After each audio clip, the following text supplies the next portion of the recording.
नमस्कार दोस्तों astral pipes इसके Q2 के नंबर्स आ चुके हैं। कैसे रहे नंबर, सीधा के चलो रिजल्ट की तरफ। देखिए ये जो नंबर्स आपको यहाँ देखने को मिल रहे हैं ये मिलियंस में हैं, तो थोड़ा सा हमको यहाँ पे ध्यान देना पड़ेगा। ओके, सबसे पहले बात कर लेंगे क्या, रेवेन्यू फ्रॉम ऑपरेशंस की। मिलियन में तो 1370 करोड़ रुपीज़, एक साल पहले कितना था 1363 करोड़ रुपीज़, और पिछले क्वार्टर में 1383 करोड़ रुपीज़। याद रखिएगा इसको हमको ईयर ऑन ईयर कंपेयर करना है, क्वार्टर ऑन क्वार्टर नहीं। तो ईयर ऑन ईयर आप देखोगे तो बढ़ोतरी है, लेकिन हाँ ऐसी नहीं है, आप कह सकते हैं फ्लैट टू थोड़ी सी पॉजिटिव नंबर्स हैं। अदर इनकम 8.8 करोड़, एक साल पहले ये 13.4 करोड़ थे। आप इन दोनों को जोड़ लें तो टोटल इनकम आपकी निकल के आएगी 1379 करोड़ रुपीज़, जो एक साल पहले 1376.4 करोड़ था, यानी शानदार जंप। अब ये तो हो गई आपकी टोटल इनकम। अब खर्चे, कॉस्ट ऑफ मटेरियल आप देखोगे 803.9, ऑलमोस्ट 804 करोड़ रुपए, एक साल पहले 852 करोड़ रुपए थे ये। Okay, purchase of traded goods आप देखोगे 24.9, ऑलमोस्ट 25 करोड़ रुपए, जो एक साल पहले 15 करोड़ रुपए थी। इन्वेंट्रीज आप देखेंगे 9.0 करोड़, जो एक साल पहले 34.3 करोड़ रुपीज़ थी। एम्प्लॉय बेनिफिट एक्सपेंस आप देखोगे 128 करोड़ रुपए, जो एक साल पहले 105 करोड़ रुपए थी। अब आप देखेंगे यहाँ पे depreciation monetization expense 59.9 crore rupees, यानी ऑलमोस्ट 60 करोड़ रुपए, जो एक साल पहले 48.7 करोड़ था। अब बात कर लेते हैं क्या, अन्य खर्चों की, अदर एक्सपेंसेस की। 194.2 करोड़ है, ठीक है, जो एक साल पहले कितना था 204 करोड़। यहाँ पर आपकी थोड़ी सी कमी आती दिखाई दे रही है। आप इन सबको जोड़ लें, टोटल खर्चा आपका निकलेगा 1230 करोड़ रुपए, जो एक साल पहले 1199, ऑलमोस्ट 1200 करोड़ रुपए थी।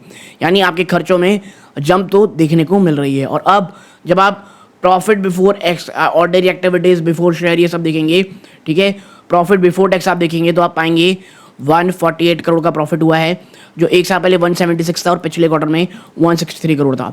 आपका net profit for the period कितना निकल के आया है, 108 करोड़ रुपए टैक्स के बाद, जो एक साल पहले 131 करोड़ रुपए था। बड़ी गिरावट है। 2019 में आप देखेंगे तो यहाँ बड़ी गिरावट है। तो साफ साफ हमको देखने को मिल रहा है एस्ट्रल पाइप की जो नंबर्स हैं ये उतने अच्छे नहीं दिख रहे हैं। अब ईपीएस की अगर आप नज़र डालेंगे तो ईपीएस जहाँ पर 4.88 रुपये था वो घट कर 4.10 रुपये रह गया है, जो एक पिछले क्वार्टर में 448 रुपीज़ था। तो आप देखेंगे ईपीएस में भी आपको एक गिरावट देखने को मिल रही है। ओके, अगर बात करें कोई सेगमेंट वाइज कुछ यहाँ चीज़ें बताई गई हैं या दिखाई गई हैं तो नीचे चलते हैं। नहीं, ऐसा तो कुछ नहीं दिख रहा। जी हाँ, बताई गई हैं सेगमेंट वाइज नंबर।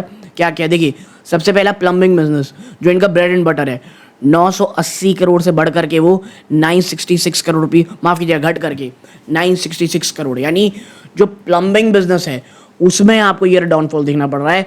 और क्वार्टर ऑन क्वार्टर तो खैर ये बहुत ही बड़ा डाउनफॉल देखने को मिल रहा है। ओके, पेंट और एडेसिव्स 404 करोड़ रुपए का रहा है, जो एक साल पहले 384 करोड़ था और पिछले क्वार्टर में 370 करोड़, यानी पेंट और एडेसिव बिजनेस ये थोड़ी सी पिकअप करते दिखाई दे रहे हैं। प्रॉफिट कितना है पब्लिक बिजनेस से, 139 करोड़ से घट करके 132 करोड़ हो गया है ये। ओके, और पेंट एडेसिव जहाँ 38 करोड़ रुपीज़ था वो घट करके 24 करोड़, यानी पेंट्स में आपको मार्जिन लूज होती दिखाई दे रही है। बट प्लम्बिंग बिजनेस का जो मार्जिन है वो मुझे ऐसा लगता है कि अगर बहुत ज़्यादा नहीं बढ़ा है तो कोई बहुत ज़्यादा घटा भी नहीं है। ये एक अच्छी खबर है दोस्तों।